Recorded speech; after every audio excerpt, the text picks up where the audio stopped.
Yang jadi bupati, wali kota itu santri, gubernur itu santri, menteri itu santri, bahkan presiden itu adalah harus santri, adik-adikku sekalian.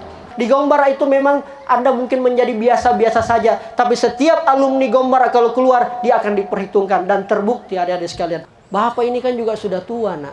Siapa yang doakan Bapak nanti kalau meninggal?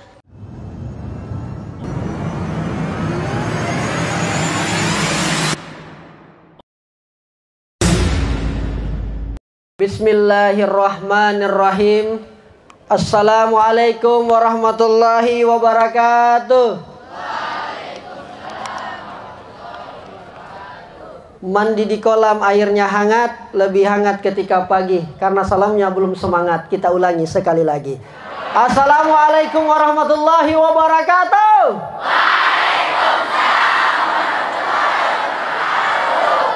Kita berikan aplaus dulu buat kita semua, luar biasa. Santri Live Fair 2022 Pondok Pesantren Gombara Darul Aman, Kota Makassar, Sulawesi Selatan. Perasaan bahagia, merinding rasanya bisa kembali ke pondok. Beberapa puluh tahun yang lalu saya sempat merasakan main bola di Darul Aman. Di Kader, betul. Di Kader itu di sini. Dan masih merasakan makan nasi sama kecap, ikan kering dan seterusnya. Tujuanku cuma satu, Pak Ustadz. Apa itu? Tidaklah cantik seorang penari kalaulah tidak memakai pita. Tidak mungkin saya kemari kalau bukan karena cinta. Ya Allah, luar biasa. Izinkan pada kesempatan yang baik ini, saya ingin menyampaikan berbagai macam cerita yang kemudian nanti bisa menginspirasi adik-adikku semua. Kalau di kampung ada kita dengar itu biasa deh, anak bawang. Saya itu jadi anak bawang di sekolah yang selalu disuruh-suruh. Kenapa? Karena paling kurus, paling pendek, paling hitam, paling jelek dan seterusnya. Ada suami. Tapi saya selalu merasa bergembira karena saya senang bergaul dengan orang. Saya mudah bergaul dengan orang deh. Alhamdulillah. Nah, Bapak ini banyak dosanya, nak. Bapak ini, nak, tidak ada ilmu agamanya. Bapak ini, nak, cuma punya anak, kamu, nak. Bapak saya juga punya saudara, tetapi di keluarga yang lain. Akhirnya, sedangkan anak-anak saya, nak, yang lain itu semuanya bisa saya katakan durhaka, nak. Saya bilang sama bapakku, ya itu karena kita juga, Pak. Mungkin kurang mendidik dan sebagainya. Waktu itu bahasa saya secara otomatis bilang begitu. Tiba-tiba apa yang disampaikan? Bapak ini kan juga sudah tua, nak. Siapa yang doakan Bapak nanti kalau meninggal? Siapa yang doakan Bapak nanti kalau Bapak sudah dipanggil? Anak mami yang saya harap. Kau itu, nak. Waduh, kalimat itu, dek. Nada itu, narasi itu membekas sampai hari ini. Itulah yang membuat langkah saya tidak boleh mundur. Karena saya yakin laisal fata mayyakulu kana abi, walakinnal fata mayyakulu ha ana aza. Mudah-mudahan tidak salah, Ustaz. Mudah-mudahan makharijul hurufnya masih pas. Bukan anak muda yang hebat yang mengatakan, saya ini ya, bapak aku ini bos, punyanya bapak aku itu, karena mama aku dan seterusnya. Tapi yang anak muda yang hebat adalah yang mengatakan bahwa inilah karena perjuangan sendiri dan seterusnya. Bapak bukan ustadz, bapak bukan alim ulama, bapak bukan kiai. Tetapi saya berharap anak saya besok memahami ilmu agama, mengajarkan orang-orang yang kemudian bisa doakan saya di akhirat kelak. Kira-kira begitulah. Sambil kemudian beliau meminta memegang saya sambil beliau menangis. Apa respon anak bernama Rijal Jamal ini? Tak ada kata lain. Perlu saya punya bapak, saya bisa telinganya. Saya siap masuk pondok pesantren. Dan gara-gara itulah saya dikirimlah ke Gombara dan sebagainya. Saya berapa kali sakit, sangat susah, jauh dari orang tua. Bahkan dalam 1 bulan pertama, hampir tiap minggu saya nangis-nangis, Ustaz. Nangis-nangis terus saya karena rindu saya punya mama, rindu saya punya bapak. Tapi alhamdulillah ustadz-ustadz di pesantren di Gombara, senior-senior mampu membimbing.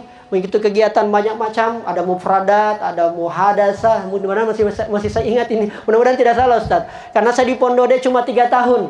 supaya tetap ilmu agama ada sedikit bertahan, saya masuklah di madrasah aliyah guna mempertahankan. Apa yang terjadi di Gombar, saya bukan siapa-siapa, tapi setelah saya pulang di kampung halaman, saya menjadi siapa-siapa. Setelah itu kemudian saya menjadi juara pidato bahasa Arab se-Sulawesi Tenggara waktu itu. Alhamdulillah. Dari kabupaten juara, bahkan saya mengalahkan kiai nomor 1 di daerah saya, Pak. Lalu kemudian dikirim ke tingkat provinsi, juara lagi saya, Pak. Padahal saya anak madrasah waktu itu. Saya ditanya, itu Rijal, siapa nama ustaz? Siapa nama bapaknya? Ustaz siapa? Dokter Anda siapa itu bapaknya Rijal? Kenapa dia jago sekali? Malu saya ditanya begitu, Ustaz. Karena bapak saya tidak dikenal. Tidak ditahu saya punya bapak siapa. Kenapa Rijal ini dianggap hebat dan seterusnya. Juara-juara saya, Dek. Kalau untuk lomba pidato, debat, apa segala macam, alhamdulillah. Itulah yang mengantarkan saya masuk di Unhas. Gara-gara ilmu agama itu, terutama bahasa Arab. Karena saya adalah 5 penghafal bahasa Arab terbanyak di Gombar waktu itu. Akhirnya apa yang terjadi, Ustaz? Saya berudu, saya masuk masjid.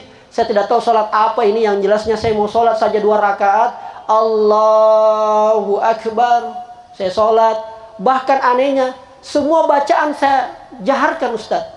Biar Allahumma bait baini itu saya lafalkan.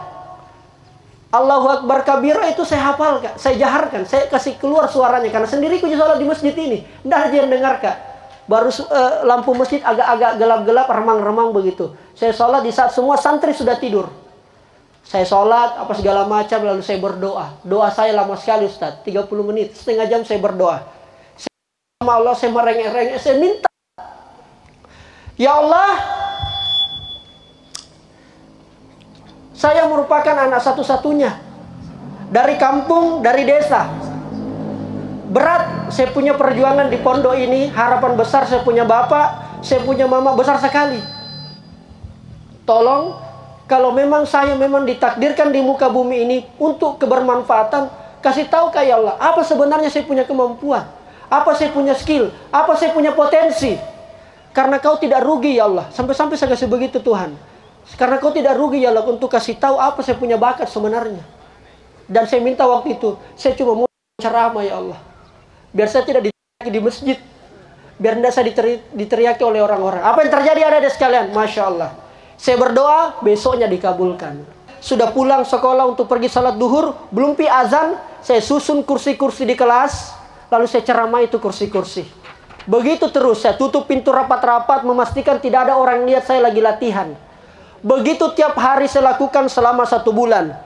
Tiba-tiba masuk bulan puasa, kita dikirim ke kampung, kembali ke kampung untuk ceramah. Alhamdulillah, puluhan masjid di desa saya ceramai semua. Alhamdulillah. Alhamdulillah waktu itu. Besok kita berharap yang jadi kepala desa harus anak santri, Dek. Harus yang jadi camat itu santri, yang jadi bupati wali kota itu santri, gubernur itu santri, menteri itu santri, bahkan presiden itu adalah harus santri, adik-adikku sekalian. Kenapa? Karena kita memiliki pemahaman yang sudah ditempa dari pondok itu untuk kemudian menjadi orang yang khairun nas anfa'uhum linnas. Perkuat sekali lagi, Dek. Hari ini izin, kalau berbicara tentang good leadership, maka hari ini saya ingin menyampaikan kepada kita bahwa memang bangsa ini yang dibutuhkan sekali adalah kepemimpinan. Apa adik-adik sekalian? Kepemimpinan. Kenapa kepemimpinan menjadi hal penting dalam kehidupan kita? Karena dengan pemimpinlah yang baik, yang amanah, yang adil akan bisa membawa kemaslahatan yang jauh lebih besar adik-adikku sekalian.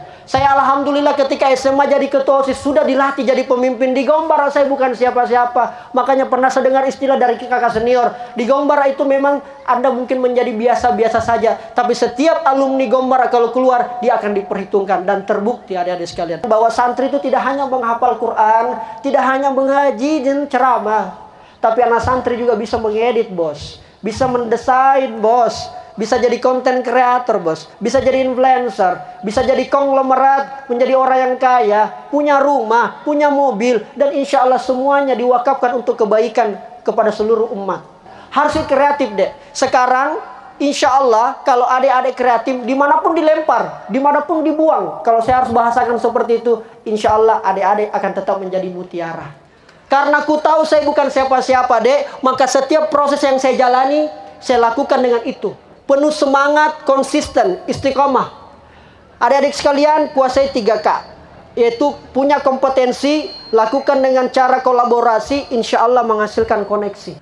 Kita rindu sosok Bung Hatta lahir di Indonesia. Dan saya berharap itu ada santri yang meneruskan perjuangan dan kesederhanaan memimpin seperti layaknya Bung Hatta.